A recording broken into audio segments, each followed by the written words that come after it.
Welcome to my weekly update. Now, many of you will have seen that the Secretary of State for the Department of International Trade, Liz Truss, has launched the Trade and Agricultural Commission this week. Now, this is a phenomenal win for the NFU, and I'm absolutely delighted it has been put in place.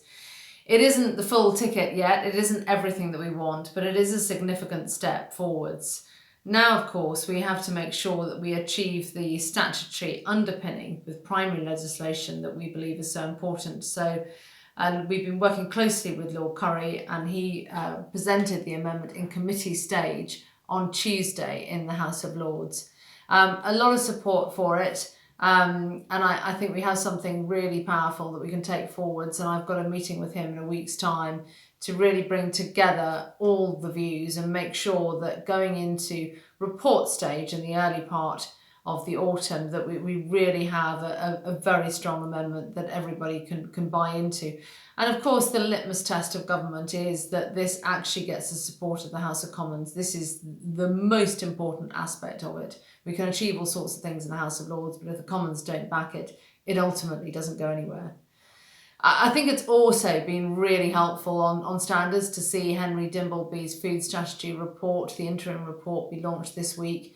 He absolutely mirrors our ask on trade, ultimately that we have an independent technical body that can look at trade policy, both for exports and for imports, that it must have a statutory footing and allow that information to be reported to Parliament and ultimately for Parliament to have the final say on trade deals.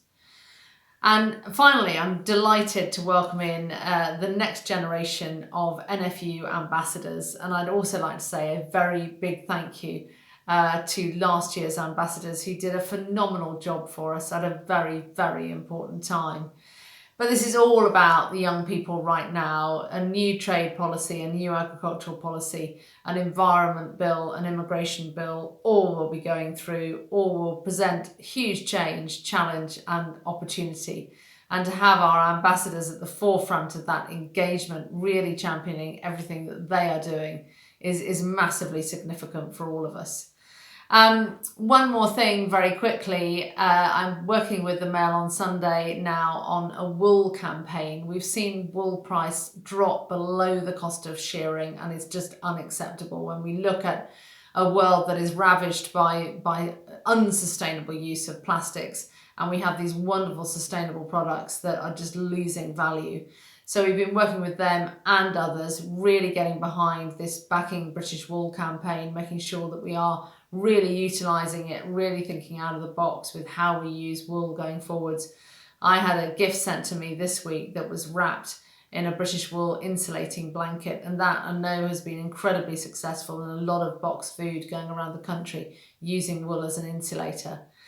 So that is it for me on what has been a hot day here in Wiltshire. I know very dry conditions right across the country, very challenging for harvest, and yields pretty variable and not great in places.